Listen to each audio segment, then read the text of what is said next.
YCP నేతలందరినీ assembly సమావేశాలకు రావాలని speaker Ayyanna పాత్రుడైతే ఆదేశించారని చెప్పొచ్చు. ఈ నేపథ్యంలో ప్రతిపక్ష హోదా ఇస్తేనే అసెంబ్లీ సమావేశాలకు వస్తామని అండ్ అలాగే ప్రతిపక్ష హోదా ఇస్తేనే తమకు తగినంత సమయం దొరుకుతుంది చర్చించడానికంటూ కూడా జగన్మోహన్ రెడ్డి గారు ఒక పట్టు పట్టారని చెప్పొచ్చు. మరి దీని గురించి విశ్లేషించుకోవడానికి మనతో పాటు జనసేన రాష్ట్ర అధికార ప్రతినిధి శ్రీనివాస్ గారు ఇప్పుడు మనతో ఉన్నారు.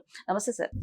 సార్, మరి వైసీపీ నేతలందరూ అసెంబ్లీ సమావేశాలకు రావాలని స్పీకర్ అయ్యన్న పాత్రుడు గారు అయితే ఆదేశించారని చెప్పొచ్చు. అలాంటిది జగన్మోహన్ రెడ్డి గారు చూసుకుంటే కనుక తనకు ప్రతిపక్ష హోదా ఇస్తేనే వస్తానంటూ అండ్ అలాగే ఆ ప్రతిపక్ష హోదా ఇస్తేనే తమకు తగినంత సమయం దొరుకుతుంది చర్చించడానికంటూ కూడా ఒక మొండి పట్టు పట్టారని చెప్పొచ్చు. ఏంటంటారు అసలు జగన్మోహన్ రెడ్డి గారు అసెంబ్లీ సమావేశాలకు రాకపోవడానికి కారణం ఏంటంటారు? అసలు ఏం జరుగుతుందంటారు? జగన్మోహన్ రెడ్డి గారు పట్టుపట్టారో లేదో పక్కన పెడతాయండి. నేను టీడీపీ నేతలను కూడా విమర్శిస్తాను. అవసరమా? రండి రాను రాను అన్నామండి, రండి రండి రండి అని చెప్పి బలవంతంగా రప్పించడం, వచ్చి ఏం చేస్తాడండి అతను? ఏం మాట్లాడతాడు? మాట్లాడడానికి అవకాశం లేదు, సబ్జెక్ట్ మీద అవగాహన ఉండదు. అటు రాని వ్యక్తిని రాను రాను మొర్రో అని అతను అంటే రండి రండి రండి అని చెప్పేసి ఎందుకు అనడం? వదిలేయాలి ఇంకా. ఎందుకంటే నేనేమంటున్నానంటే జగన్మోహన్ రెడ్డి గారికి వ్యవస్థల పట్ల విశ్వాసం లేదు, ప్రజల పట్ల అతనికి నమ్మకం కానీ విధానం కానీ ఏమీ లేదు. ప్రజలు మనం ఎన్నుకున్నది శాసనసభకి వెళ్ళి మాట్లాడాలి అనేటువంటి ఇంగిత జ్ఞానం అంటారు చూసారా, అది లేదు. సబ్జెక్ట్ మీద అవగాహన లేదు. ఒక పక్క నుంచి ఇప్పుడు 11 మంది వాళ్ళ సభ్యులు, ఆ పార్టీకి సంబంధించిన ఎమ్మెల్యేలు, తను వెళ్ళలేదు. పోనీ తను వెనకాలనే పంపించవచ్చుగా. అలా పంపడం. ఇప్పుడు తెలంగాణలో అంతే కదండి, కేసీఆర్ గారు వెళ్ళట్లేదు, పార్టీ వాళ్ళందరూ వెళ్తున్నారుగా. వాళ్ళు వెళ్ళమంటే అలా వెళ్ళడం. ఏమంటాడు మాట్లాడితే? నాకు ప్రతిపక్ష నేత హోదా ఇస్తేనే వస్తాను, అది కోర్టులో ఉంది కాబట్టి కోర్టు తీర్పు ఇచ్చిన తర్వాత వస్తానంటాడు. కోర్టు ఎందుకు చెప్తుంది? కోర్టుకి ఏ అధికారం ఉంటుంది? ఇప్పుడు ఎవరిని సీఎం చేయాలో, ఎవరిని స్పీకర్ చేయాలో, లేకపోతే ఏంటి అన్నది దానికి ఒక విధానం, దానికి ఒక పద్ధతులు ఉంటాయి. ఆ పద్ధతిలో లేకుండా నన్ను కోర్టు డైరెక్షన్ వేస్తుంది అతనికి. ఇంకొకటి సార్, అంటే ప్రతిపక్ష హోదా ఇస్తేనే నాకు తగిన సమయం దొరుకుతుంది చర్చించడానికి అంటూ కూడా డైవర్షన్ పాలిటిక్స్ చేస్తారు. ఇప్పుడు అయ్యన్న పాత్రుడు గారు చెప్పారు, అసెంబ్లీకి రండి, చక్కగా మీకు ఇవ్వాల్సిన సమయం నేను ఇస్తాను అని చెప్పన్నారు. వెళ్ళి ఒకవేళ ఇవ్వకపోతే, ఒకవేళ ఇలా మాట్లాడినప్పుడు మైక్ ఏమైనా కట్ చేసుకుంటా వేస్తే ఒక అవకాశంగా తీసుకుని ప్రజలకు ఇచ్చేయాలి. చూశారు కదా, మేము వెళ్ళాం అసెంబ్లీకి, కనీసం మాట్లాడేటువంటి అవకాశం కూడా మాకు ఇవ్వట్లేదు అని చెప్పేసి అలా బయటికి వెళ్ళిపోవచ్చు. అసలు వెళ్ళింది ఏది? అసలు వెళ్ళింది ఏది? నాకు ప్రతిపక్ష నేత హోదా అంటే ఇప్పుడు ఎలా ఉంటుందంటమ్మా, ఇప్పుడు ఈ ఎన్నికలు ఎమ్మెల్యేగా గెలవడం ఇవన్నీ కూడా పరీక్షలు రాజకీయాల్లో. ఆ పరీక్షల్లో ఎవరికి ఓటు ఎక్కువ వస్తే వాళ్ళే ఎమ్మెల్యేగా గెలుస్తారు. ఆ ఎమ్మెల్యేలు అందరూ కలిసి కూర్చుని ఒక నాయకుడిని ఎన్నుకుంటారు, ఆ నాయకుడిని సీఎం చేస్తారు. తర్వాత అధికార పక్షం అంతా కూర్చుని ఎవరు స్పీకర్ చేయాలో డిసైడ్ చేస్తారు. అదేవిధంగా మరి మెజారిటీ బలం ప్రతిపక్ష హోదాకి రావడానికి తగిన బలం ఏదైతే ఉందో వాళ్ళకి ప్రతిపక్ష నేతగా ఇస్తారు. అది అన్ని ఒక ప్రొసీజర్. ఇప్పుడు పరీక్షలు రాస్తామమ్మా, పరీక్షలు రాసినప్పుడు 35 మార్కులు వస్తే పాస్ మార్కులు, 50 దాటితే ఒకటి, 70% దాటితే ఒకటి, 90% దాటితే డిస్టింక్షన్, అన్ని లెక్కలు ఉంటాయి. అసలు ఇది పరీక్ష రాయను. ఇప్పుడు స్కూల్కి వెళ్ళే పిల్లోడు నేను పరీక్ష రాయను, దమ్ముంటే పాస్ చేయండి అన్నాడు అనుకో, అసలు ఏంటది? దానికి అర్థం ఉందా? ఇప్పుడు పరీక్షలు రాసి ఏదైనా మార్కులు సంపాదించుకుంటే అరే కష్టపడుతున్నాడు, ఫోన్లే ఓ 2 మార్కులు వేస్తే ఎక్కువ వస్తాయేమో అని ఆలోచిస్తారు. అసలు పరీక్ష రాయను, నాకు డిస్టింక్షన్గా మార్కులు వేయాలంటే ఎవరు వేస్తారు? అలాగే ఉంది జగన్మోహన్ రెడ్డి పరిస్థితి. వచ్చి తాడేపల్లి ప్యాలెస్లో కూర్చుని కూటమి ప్రభుత్వం అలా చేస్తుంది, ఇలా చేస్తుంది, ఇలా చేస్తుంది చెప్పి రకరకాల మాటలు, స్టేట్మెంట్లు అన్నీ చేస్తున్నాం. అది చేసేది ఏదో అసెంబ్లీకి చేయాలి కదా, వెంటనే అది చేయాలి కదా. అప్పుడు అతను క్లారిటీగా చెప్పాడు, నేను అసెంబ్లీకి రాను అని చెప్పాడు. శాసన మండలికి మాత్రం వాళ్ళ మెంబర్స్ని పంపిస్తున్నాను అని చెప్పాడు.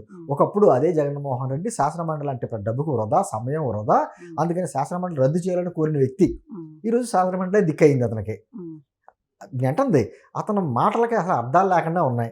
ఈ రోజు అనేక రకాలుగా విషయం చెబుతున్నారు. ఆ విషయం చెబుతుంది అసెంబ్లీకి వచ్చామండి అంటుంది. అది సరే అన్నట్టు సార్, అంటే ఒకళ్ళు చూసుకుంటే కనుక అమరావతి మునిగిపోతుంది అంటున్నారు, మరొకరు చూసుకుంటే కనుక ఎక్కువ ఖర్చుతోటి అమరావతి వద్దు, ఖర్చు లేని అమరావతి వద్దు అంటున్నారు. అమరావతి గురించే కాదు, అమరావతి విషయంలో రకరకాల స్టాండ్స్ తీసుకున్నారు. ఈ మధ్యలో సజ్జల రామకృష్ణారెడ్డి గారు ఏదో స్టేట్మెంట్ ఇస్తే అతనికి కూడా చేవాట్లు పెట్టాడు జగన్మోహన్ రెడ్డి.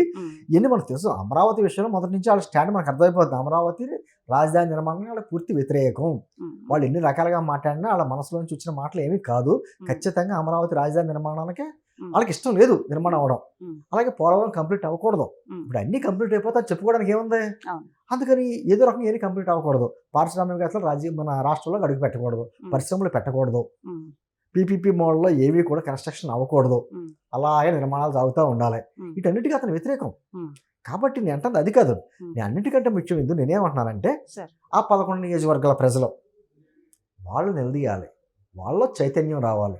మిమ్మల్ని ఎన్నుకున్నది అసెంబ్లీలోకి వెళ్ళి చట్టసభల్లో మాట్లాడతారని, ఒక చర్చ చేస్తారని.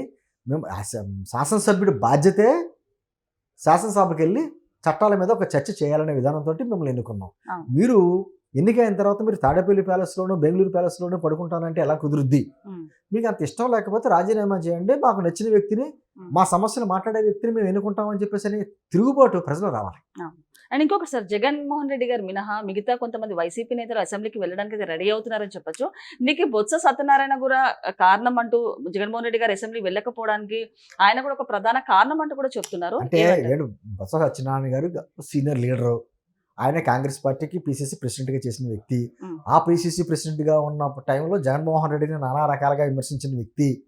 ఇవన్నీ మనకు తెలుసు. ఆయన పాత తరం దగ్గరికి వెళ్ళొద్దు, ఎందుకంటే ఆ రోజుల్లో రాజశేఖర రెడ్డి గారి చావుకి కారణం జగన్మోహన్ రెడ్డి గారి తల్లి విజయమ్మ అని స్టేట్మెంట్ ఇచ్చిన వ్యక్తి బొత్స సత్యనారాయణ. అదే బొత్స సత్యనారాయణ మీ పార్టీలో జాయిన్ అయ్యాడు, ఎమ్మెల్యే అయ్యాడు, మినిస్టర్ అయ్యాడు, అన్నీ అయ్యాడు. ఈరోజు ఎమ్మెల్సీ అయ్యాడు. అతను అంటుంది రాజకీయాల్లో మాట్లాడేట్టు మారుతూ ఉంటారు. అతను ఏదైనా థ్రెట్ ఉంటే బొత్స గారి వల్ల థ్రెట్ ఉందని ఒక భయం జగన్మోహన్ రెడ్డి గారికి ఉంటుంది, ఒక సీనియర్ నాయకుడు కాబట్టి. అంటే అవన్నీ కాదు, బొత్స సత్యనారాయణ గారి మాట వింటాడు జగన్మోహన్ రెడ్డి అనుకున్నా మన మూర్ఖత్వం. అతను ఎవరి మాట ఎండవు. ఇప్పుడు తను వెళ్ళకపోగా ఆ కొత్తగా ఎన్నికైనటువంటి ఎమ్మెల్యేలను కూడా వెళ్ళొద్దు అని చెప్పేసి విధానం అంటే అతని విధానం అర్థమవుతుంది. ఫ్యాక్సిస్ట్ మెంటాలిటీ. సరే అనర్హత వేటు పడద్దు కాబట్టి వెళ్ళకపోలేదంటే ఇల్లు రికార్డులో సంతకం పెట్టి వచ్చేస్తారండి. ఒక 5 నిమిషాలు కూర్చొని వచ్చేస్తారు. ఏంటి అడుగుడ్డు? వాళ్ళ చెల్లెని తీసుకోలేరు. మీరు అంటుంది వాళ్ళకి కావాలని ఒక క్రియేట్ చేస్తున్నారు. నేనేమంటున్నానంటే ఖచ్చితంగా వాళ్ళ గురించి ఇగ్నోర్. రండి రండి రండి అని బతిమాలవలసిన పని లేదు, వాళ్ళని బెదిరించవలసిన పని లేదు, ఏ పని లేదు. జస్ట్ వాళ్ళు వదిలేయండి. వాళ్ళ సంగతి వాళ్ళ నియోజకవర్గ ప్రజలు చూసుకుంటారు. ఇక్కడ అసెంబ్లీకి వెళ్ళిన తర్వాత నేను ఏం చెప్తున్నానంటే, అసెంబ్లీకి వెళ్ళిన తర్వాత ఎమ్మెల్యేలో ప్రతిపక్ష పాత్ర పోషించండి. మీరు అధికార పక్షం కదా, మా సీఎం గారు చెప్పారు, మా డిప్యూటీ సీఎం గారు చెప్పారు, మా మినిస్టర్లు చెప్పారు అనేది కాకుండా మీ సమస్యల గురించి చర్చ మీరే లేవనెత్తండి, మీరే ఎమ్మెల్యే మంత్రులను నిలదీయండి, మంత్రుల దగ్గర నుంచి సమాధానం రబ్బట్టండి. ఒక అద్భుతమైన ప్రతిపక్ష పాత్ర పోషించే అవకాశం మీకు కలిగింది, మీరు చెయ్యండి. నేను ఇందాక వస్తున్నప్పుడు టీవీ పెడితే విష్ణుకుమార్ రాజు గారు మాట్లాడుతున్నాడు, బీజేపీ ఎమ్మెల్యే గారు. ఆయన అడుగుతున్నాడు, గత హయాంలో కాంట్రాక్టర్లకు సరైన డబ్బులు ఇవ్వకపోగా దాదాపు 43 మంది ఆత్మహత్యలు చేసుకున్నారు, ఇప్పటికీ చాలా బిల్లు పెండింగ్ ఉన్నాయి, మంత్రి గారు సమాధానం చెప్పాలని అడిగాడు ఆయన. అది ప్రజాస్వామ్యంలో ఒక ఎమ్మెల్యే అంటే అధికార పక్షంలో ఉన్నాం కదా, ఇంకా సీఎం చెప్పినప్పుడు లేకపోతే డిప్యూటీ సీఎం గారు మాట్లాడినప్పుడు, వేరే వాళ్ళు మాట్లాడినప్పుడు, మినిస్టర్ గారు మాట్లాడినప్పుడు బలాల చరుతూ చప్పట్లు కొట్టడం అది కాదు బాధ్యత. సమస్య లేవనెత్తాలి. లేవనెత్తి నిజమైన ప్రతిపక్ష పాత్ర పోషించి, ఎందుకంటే ప్రతిపక్షం లేదు కదా అక్కడ, లేదు కాబట్టి మీరే సమస్యలు మాట్లాడండి, సమస్యలు లేవనెత్తండి, మంత్రుల దగ్గర నుంచి సమాధానం రాబట్టండి. ఎందుకు జగన్మోహన్ రెడ్డి గురించి ఆలోచిస్తారు? మన అసెంబ్లీ సమావేశాలు చేశారు, అలాగా అద్భుతంగా మాట్లాడారు. ఎవరికాళ్ళు అంటే స్వపక్షంలోనే విపక్షంగా వ్యవహరించారు. అక్కడికి వెళ్ళిన తర్వాత మీరు ఒక ఎమ్మెల్యే, అక్కడ విప్ ఏం జారీ చేయరు, ఇంతవరకు మాట్లాడాలి లేకపోతే ఇంతవరకు చేయాలనే అధికారం ఎవరికీ లేదు. పార్టీ అధ్యక్షులకు అధికారాలు ఏమి ఉండవు, కొన్ని నాటికే ఉంటాయి ఆ విప్ జారీ చేసేది. మీరు స్వతంత్రులు. మీరు వెళ్ళింది చట్టసభలో మీ నియోజకవర్గ సమస్యలతో పాటు చట్టసభలో చేసేటువంటి చట్టాలకి ఒక చర్చ చేసినప్పుడు దానిలో ఉన్న లోటుపాట్లు అన్నీ కూడా మాట్లాడవలసిన బాధ్యత మీ మీద ఉంది. ఆ బాధ్యత నెరవేర్చుకునేటువంటి అవకాశం జగన్మోహన్ రెడ్డి ఇచ్చాడు. నిజంగా ఇప్పుడు నిజంగా జగన్మోహన్ రెడ్డి వచ్చింది ప్రతిపక్షం మాట్లాడుతుంటే ఇక్కడ దానికి కౌంటర్ ఇవ్వడానికి అది సమయం సరిపోయేది. ఇప్పుడు సమయం ఇచ్చాడు జగన్మోహన్ రెడ్డి మనకి. అందుకని ఎమ్మెల్యేలు కావచ్చు, ఎమ్మెల్సీలు కావచ్చు, మీరే ప్రతిపక్ష పాత్ర పోషించండి. మీరు అన్నట్టు సార్, సోషల్ మీడియాలో చూసుకుంటే ఫేక్ ప్రచారాలు మొదలు పెట్టారని చెప్పొచ్చు. అంటే యూరియాకి సంబంధించి కావాలనే స్కేర్సిటీ క్రియేట్ చేసి 300 ఉన్న యూరియా బ్యాగ్ ని 500కి అమ్ముతున్నారు టీడీపీ ప్రభుత్వం అని, అలాగే మెడికల్ కాలేజ్ ని ప్రైవేటీకరణ చేస్తున్నారని. ఏంటంటారు సార్? ఇప్పుడు నిజంగా మీరే అన్నారు ఫేక్ అని. అది ఏమన్నా ఉంటే ఆ లోటుపాట్లు వచ్చి అసెంబ్లీలో మాట్లాడవలసింది పోయి ఎక్కడో తాడేపల్లి ప్యాలెస్లో కూర్చొని మాట్లాడి అది ఇలా జరుగుతుంది అలా జరుగుతుంది అంటే ఎవరింటారమ్మ? అప్పుడు సమాధానం చెప్పాలి కదా. జగన్మోహన్ రెడ్డి గారు ఏమన్నా నాకు తెలిసి అప్పట్లో టీటీడీ సంబంధించి తిరుమల సెట్టింగ్లు వేసుకున్నాడు, అలాగే అసెంబ్లీ సెట్టింగ్ కూడా తాడేపల్లి ప్యాలెస్లో వేసి వాళ్ళే మాట్లాడుకుంటారేమో. అసలు ఎందుకు ఎన్నుకున్నాయి అంటే ప్రశ్న ఏంటంటే, సరే ఓవరాల్గా అర్థమైపోయింది జగన్మోహన్ రెడ్డి రాడు అతను మనుషులు రానివ్వడం, ఉమ్, ఒకవేళ అర్హత వేటి పడద్దంటే వచ్చి సైన్ చేసి వెళ్ళిపోతాడు. ఏంటి అతని గురించి మాట్లాడుకోవాల్సిన అవసరం మనకేంటి? ఉమ్, అవసరం ఏంటి? ఉమ్, ప్రజలు చూసుకుంటారు, వాళ్ళ నియోజకవర్గ ప్రజలు మాట్లాడుకుంటారు. మనకి బాధ్యత ఉంది. ఇప్పుడు అసెంబ్లీ సమావేశాలమ్మో ఒక నిమిషానికి కొన్ని లక్షల రూపాయలు ఖర్చు అవుద్ది, ప్రజాధనం ఖర్చు పడుతుంది. కాబట్టి ఇక జగన్మోహన్ రెడ్డి అనుకోవడం కూడా చాలా తప్పు. ఉమ్, కొన్ని విషయాలు ఉంటాయి. జగన్మోహన్ రెడ్డి గారి హయాంలో తీసుకున్నటువంటి నిర్ణయాలు ఎటువంటి తప్పుడు నిర్ణయాలు తీసుకున్నారో చర్చించవచ్చు.